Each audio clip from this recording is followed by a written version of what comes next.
नमस्कार, आप देख रहे हैं 7C हिमाचल आजकल और मैं हूं दीक्षा कोहली। खबरों की ओर रुख करने से पहले नजर डालते हैं अब तक की मुख्य सुर्खियों पर। युवा भाजपा नेता व सांसद अनुराग ठाकुर ने सोलन दौरे के दौरान किए ताबड़तोड़ उद्घाटन व शिलान्यास। बोले, प्रदेश सरकार ने किया रिकॉर्ड विकास।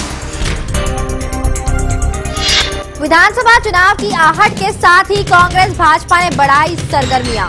दोनों ही पार्टियों को है गुटबाजी का खतरा।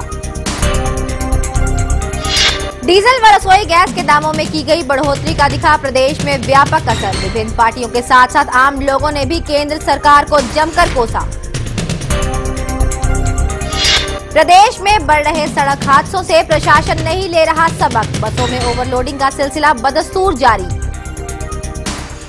और अब खबरें विस्तार से।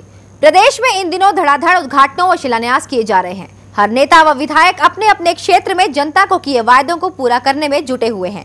इसी के तहत सांसद अनुराग ठाकुर व वीरेंद्र कश्यप ने सोलन का दौरा कर कई विकास कार्यों के उद्घाटन किए। हमीरपुर संसदीय क्षेत्र से भाजपा सांसद अनुराग ठाकुर ने विकास के मामले में प्रदेश की भाजपा सरकार की सराहना करते हुए केंद्र को जन विरोधी नीतियों के लिए जमकर कोसा। वे अपने सोलन दौरे के दौरान जनसभा में बोल रहे थे। इस मौके पर उन्होंने बनगढ़ में सड़क का उद्घाटन, जबकि काहला में पंचायत भवन और पशु औषधालय लोगों को समर्पित किए। उन्होंने कहा कि प्रदेश सरकार ने चहुमुखी विकास को प्राथमिकता दी है, जबकि केंद्र ने महंगाई बढ़ाने को जोर दिया है। कांग्रेस के पास भ्रष्टाचारियों की फौज है। पूरे देश भर में इनका जितना मुंह काला किया जाए उतना कम है। कोयले की दलाली के दाग इतनी आसानी से मिटने वाले नहीं है। यहाँ पर जिस नेता को भेजा गया है वो भ्रष्टाचार में ऊपर से नीचे तक डूबा हुआ है। इस अवसर पर पूर्व स्वास्थ्य मंत्री राजीव बिंदल ने केंद्र द्वारा बढ़ाई गैस, पेट्रोल व रसोई गैस की कीमतों के केंद्र सरकार की जमकर आलोचना की। उन्होंने कहा कि जब जब केंद्र में यूपीए सरकार बनी तब ही महंगाई में लगातार वृद्धि हुई है। युवा मोर्चा के कार्यकर्ताओं ने जगह जगह अनुराग ठाकुर का भव्य स्वागत किया। सांसद वीरेंद्र कश्यप समेत कई अन्य नेता भी समारोह में मौजूद थे।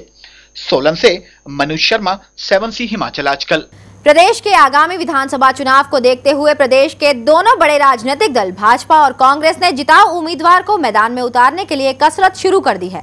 इस बार के विधानसभा चुनाव की खास बात यह है कि दोनों प्रमुख दल एक दूसरे को स्वीप करने की बजाय आगामी सरकार के गठन के जादुई आंकड़े को पाने का जुगाड़ फिट कर रहे हैं, क्योंकि कांग्रेस में अंतरकलह का होना पार्टी के स्वीप मिशन के पर कतर रहा है। वहीं भाजपा नेता भी जानते हैं कि कहीं ना कहीं उनकी ही पार्टी की अंतरकलह और सत्ता में जीत हासिल करना मुश्किल है, इसलिए वो भी जादुई आंकड़े के जुगाड़ में जुटे हुए हैं।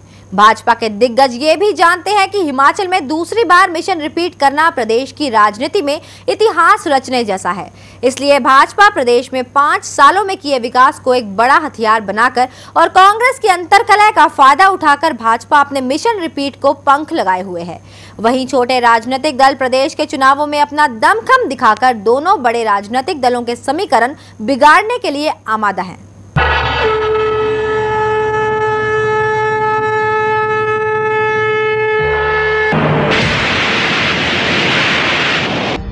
प्रदेश में होने वाले विधानसभा चुनाव पहले की अपेक्षा इस बार कुछ अलग से हैं। पहले के विधानसभा चुनावों में भाजपा हो या कांग्रेस, सत्तारूढ़ पार्टी को दरकिनार करके काफी बड़े बहुमत से प्रदेश की राजनीति में काबिज होती थी। लेकिन इस बार के चुनाव में दोनों पार्टियां एक दूसरे को स्वीप ना करने की बात कहकर दोनों पार्टियां सत्ता पर काबिज होने वाले आंकड़े के पास पहुंचना चाहती हैं। विधानसभा सीटों को स्वीप ना कर पाना दोनों पार्टियों की वजह कहीं ना कहीं पार्टी की अंतरकलह है। वही राजनीति के महारथी माने जाने वाले वीरभद्र सिंह को प्रदेश अध्यक्ष बनने से पहले जब प्रदेश की राजनीति में उनके ही पार्टी विरोधियों ने उन्हें साइडलाइन कर दिया था। बावजूद इसके वीरभद्र सिंह ने दिल्ली आलाकमान से 40 सीटों की बागडोर उनके हाथ में देने के साथ ही प्रदेश की राजनीति पर कांग्रेस का कब्जा दिलाने का भरोसा उन्होंने आलाकमान को दिलाया था। लेकिन वो जानते थे कि कांग्रेस में चल रही अंतरकलह और भाजपा के विकास के नारे के आगे पार्टी को बड़ी सीटों का मार्जिन नहीं मिल सकता है। इसलिए आलाकमान से 40 सीटों की मांग कर इस पर दांव खेलकर प्रदेश की सत्ता पर काबिज होकर और भाजपा को सत्ता से बाहर करने का भरोसा दिलाया था। लिहाजा प्रदेश अध्यक्ष बनने के बाद भी पार्टी अभी भी अंतरकलह में डूबी है। वहीं आगामी चुनाव में सत्ता के जादुई आंकड़े को छू पाना अब भी कांग्रेस पार्टी के लिए चुनौती बना हुआ है। वहीं भाजपा सरकार अपनी उपलब्धियां गिनाकर कांग्रेस को चित करने के मूड में है। परिसीमन के बाद सरकार के कई मंत्रियों को विधानसभा क्षेत्र न मिलने से भी भाजपा भी अभी तक अपना आक्रामक रुख नहीं अपना रही है। विकास की लंबी लिस्ट के बावजूद धूमल सरकार पर बेनामी सौदों और बिल्डर माफिया जैसे मुद्दे भी कांग्रेस के लिए खास रोल अदा कर रहे हैं। यही वजह है कि सत्ता पर दोबारा कब्जा करने और जादुई आंकड़ा पाने की चाहत अभी भाजपा की दूर की कौड़ी लगती है। वहीं वीरभद्र सिंह ने प्रदेश सरकार को अब तक की सबसे भ्रष्ट सरकार करार देकर एक निर्णायक लड़ाई लड़ने का ऐलान कर दिया है। उधर परिसीमन के बाद भाजपा सरकार के अहम माने जाने वाले मंत्री रविंद्र रवि अपने विधानसभा क्षेत्र से काफी बढ़त के साथ चुनाव जीतते आए हैं, मगर इस बार उनको अभी तक चुनाव क्षेत्र नहीं मिल पा रहा है। ऐसा ही कई विधायक परिसीमन की मार से ग्रसित हैं, जिसका सीधा सीधा असर भाजपा की अंक तालिका पर जरूर पड़ेगा। मजे की बात यह है कि दोनों पार्टियों के प्रमुख नेता मुख्यमंत्री धूमल और कांग्रेस अध्यक्ष वीरभद्र सिंह, दोनों नेताओं की साख भी दांव पर लगी है। इन दोनों ही नेताओं ने ही अपने चुनाव क्षेत्र का ऐलान नहीं किया है। भाजपा हाईकमान की नजरें धूमल पर लगी हैं, जबकि कांग्रेस हाईकमान ने वीरभद्र सिंह को कमान सौंपकर उन पर भरोसा जताया है। राजनीतिक परिवेश में उभरते कई छोटे बड़े दल इन दोनों पार्टियों के जादुई समीकरण को बिगाड़ने में जुटे हैं। ऐसे में कांग्रेस और भाजपा का टिकट आवंटन भी चुनाव में खास रोल अदा करेगा।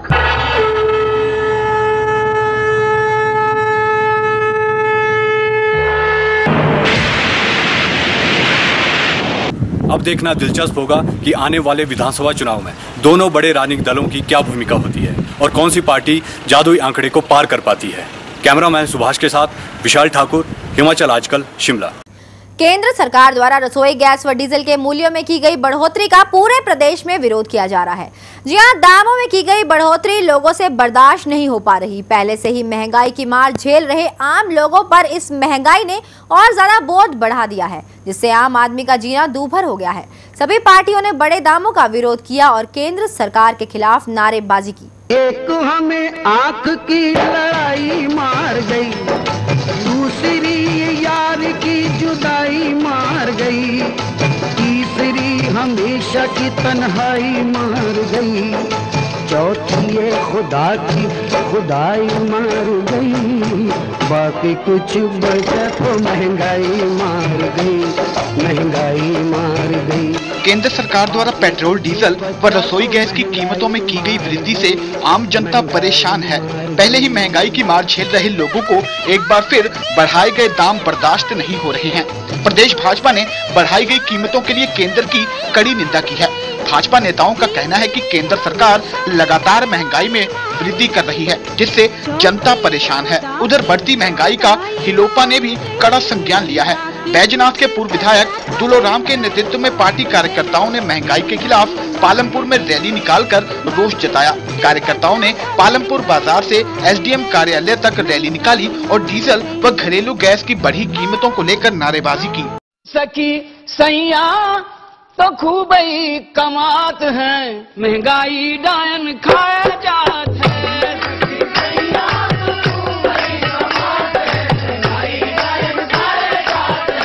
दुलोराम ने कहा कि बढ़ी कीमतों ने हर घर और कारोबारी का बजट बिगाड़ा है और पार्टी प्रदेश में जगह जगह रैलियां निकालकर बढ़ती महंगाई का विरोध करेगी। सरकार ने डीजल और महंगाई, डीजल और गैस, रसोई गैस पर एकदम से डीजल पर लगभग 5 रुपए और रसोई गैस पर तो कई गुना ज्यादा बढ़ोतरी कर दी है। डीजल के बढ़ने से सारे देश भर में महंगाई का जो तांडव पहले ही लोगों को सता रहा था, अब और सताएगा। और उसके कारण जो हिमाचल प्रदेश एक पहाड़ी प्रदेश है, जिसमें टोटल हमारा आना जाने का साधन जो वो डीजल पर निर्भर करता है, बसों पर निर्भर करता है, उसके कारण हिमाचल प्रदेश पर इस पर बहुत ज्यादा अधिक बोझ पड़ने वाला है। हम हिमाचल लोक हित पार्टी के कार्यकर्ता मिलकर के इस महंगाई का विरोध कर रहे हैं। लोगों का कहना है कि सरकार ने एलपीजी व पेट्रोल के दामों में वृद्धि कर आम आदमी पर एक अतिरिक्त बोझ डाल दिया है। लोगों ने बताया कि एलपीजी के दाम बढ़ने से जहां घरों का बजट बिगड़ेगा, वहीं डीजल के दाम बढ़ने से आम आदमी पर किराए के रूप में भी अतिरिक्त बोझ पड़ेगा। लोगों ने सरकार से मांग की है कि तुरंत बढ़ाए गए दामों को घटाया जाए। ये जो डीजल और गैस के दाम बढ़े, इस पे हमें बहुत फर्क पड़ रहा है, क्योंकि एक साल के 6 सिलेंडर दे रहे हैं ये, तो हम अपने पल्ले से कहाँ से 750 रुपया देंगे, क्योंकि साल के 2 महीने के 2 सिलेंडर लगते हैं। तो इससे तो हमें बहुत नुकसान होगा, ना तो हम अब कोई चीज़ खरीद पा रहे हैं। महंगाई इतनी हो गई है कि हमारी जो गृहिणियों का बजट है वो सारा खराब हो गया है। सरकार तो अपना पॉकेट तो भरती है, पर जनता का कुछ भी नहीं देखती है। इस करके कुछ इनको कदम उठाना चाहिए जी। केंद्र सरकार ने शिमला नगर निगम चुनाव के समय भी पेट्रोल के दामों में वृद्धि की थी और अब प्रदेश में विधानसभा चुनावों के समीप आते ही दोबारा पेट्रोल व रसोई गैस की कीमतों में वृद्धि हुई, जो कि कांग्रेस नेताओं की मुश्किलें बढ़ा सकती है। महंगाई का सरोकार हर आम आदमी से होता है और वही आम आदमी केंद्र सरकार की महंगाई नीतियों को लेकर आज प्रदेश भर में सड़कों पर लामबंद हुआ। शिमला से कैमरामैन अनीश चौहान के साथ हिमाचल आजकल के लिए आशिमा भागचुंटा। समय हो चला एक छोटे से ब्रेक का। ब्रेक के बाद चलेंगे शिमला जिला के उस गांव में जहां सड़क बनने की खबर से खुशी की लहर छाई हुई है।